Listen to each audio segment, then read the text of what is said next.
हाँ काशी, कैसी तबीयत है हमारी भाभी की? यार हालत तो बहुत ख़राब हो रही है। डॉक्टर ने कहा अगर इसका ऑपरेशन इसी हफ्ते ना हुआ तो इसका बचना बहुत मुश्किल है। काशी, परेशान ना हो। ऑपरेशन के लिए कितने पैसे चाहिए? यार 2 लाख रुपए डॉक्टर ने कहा, कहाँ से लाऊं समझ नहीं आ रहा यार मुझे। तू सेठ से बात कर ना। यार सेठ से क्या बात करूं, उसने तो इस माह की तनख्वाह नहीं दी, तो वो 2 लाख रुपए किधर से देगा।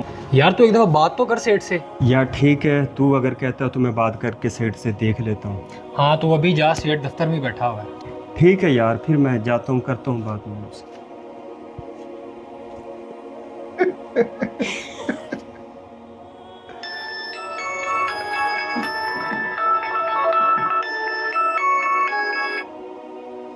अस्सलामुअलैकुम जी मलक साहब, क्या हाल चाल है? ठीक हो?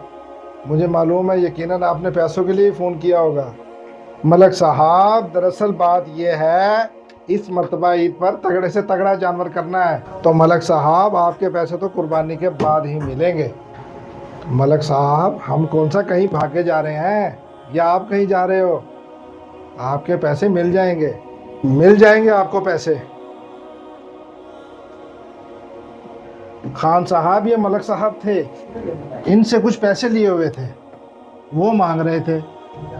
खान साहब, दरअसल बात यह है, कुर्बानी तकड़ी होनी चाहिए, दे देंगे इनको पैसे। हम कौन सा कहीं भागे जा रहे हैं। अस्सलाम वालेकुम सेठ साहब। वालेकुम अस्सलाम। हाँ काशी, बोल, क्या बात है? सब खैर है ना? सेठ साहब खैर ही तो नहीं, मेरी बीवी बहुत बीमार है। डॉक्टर ने ऑपरेशन का बोला, अगर इसी हफ्ते उसका ऑपरेशन ना हुआ तो सेठ साहब उसका बचना बहुत मुश्किल है। सेठ साहब, ऑपरेशन के लिए 2 लाख रुपए की ज़रूरत है। मैं आपको देख काशी, कुर्बानी करीब है और इस मर्तबा कुर्बानी पर तगड़ा जानवर लेना है, तो तू मुझसे उम्मीद ना रख कि मैं तुझे पैसे दे दूंगा। सेठ साहब, चलो इस महीने की तनख्वाह ही मुझे दे दो। काशी, तूने सुना नहीं मैंने क्या कहा तुझे? कोई पैसे वैसे नहीं है, ईद के बाद मिलेगी तनख्वाह।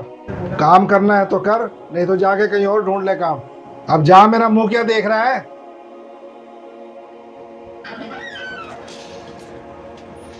सेठ साहब, वैसे बहुत अफसोस की बात है। क्यों खान साहब, क्या हुआ? आप एक बात तो बताएं, ये कुर्बानी आप किस लिए करते हैं? ये भी कोई पूछने वाली बात है?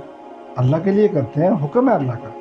सेठ साहब, उसका हुक्म ये नहीं है कि आप लोगों के पैसों पे कब्जा जमाएं और कुर्बानी करें और मजदूरों की मजदूरी रोक के कुर्बानी करें। आप, उसका हुक्म तो ये है कि मजदूर को उसकी मजदूरी, उसका पसीना खुश्क होने से पहले दे दो। और आपने उसके पूरे महीने की तनख्वाह रोकी हुई है। आपने जिससे कर्ज लिया था, वो मलक साहब जिसका फ़ोन आया था, शायद वो कोई मजबूरी में आपसे पैसे मांग रहा हो, उसको ज़रूरत हो, लेकिन नहीं, आपको तो तगड़ा जानवर करना है। माजरत के साथ सेठ साहब, आप अल्लाह के लिए नहीं, लोगों के दिखलावे के लिए कुर्बानी कर रहे हैं। आपको तो तगड़ा जानवर करना है। क्यों? क्योंकि लोग कहें वाह वाह, सेठ आबद की कुर्बानी है। माफ़ कीजिएगा सेठ साहब, लोगों के पैसों पे कब्जा जमा कर और मजदूर की मजदूरी रोके अगर आप कुर्बानी करोगे ना, तो इस तरह कोई कुर्बानी नहीं होगी। आप अल्लाह के लिए कुर्बानी नहीं कर रहे, आप अपनी वाह के लिए कुर्बानी कर रहे हैं। और माफ़ कीजिएगा सेठ साहब, ऐसी कुर्बानी का कोई फ़ायदा नहीं है। और मुझे इजाज़त दें, अब मैं चलता हूँ, क्योंकि वैसे भी यहाँ पर बैठ कर मेरा बीपी हाई हो रहा है। खान साहब, खान साहब, और हाँ सेठ साहब, अगर मेरी कोई बात बुरी लगी हो ना, तो उसको दिल पे लाजमी लीजिएगा, शायद आपके लिए फ़ायदा हो। अरे खान साहब बात तो सुने, खान साहब बात तो सुने, खान साहब।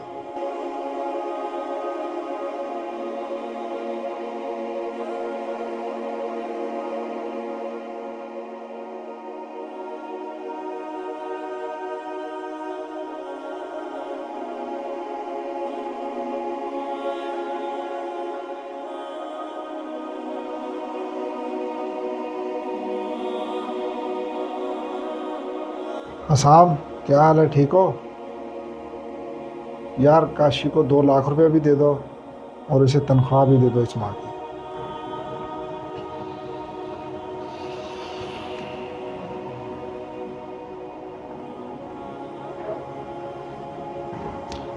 जी मलक साहब, क्या हाल है? ठीक हो? मलक साहब, आज शाम तक आपको इंशाल्लाह आपके 2 लाख रुपए मिल जाएंगे।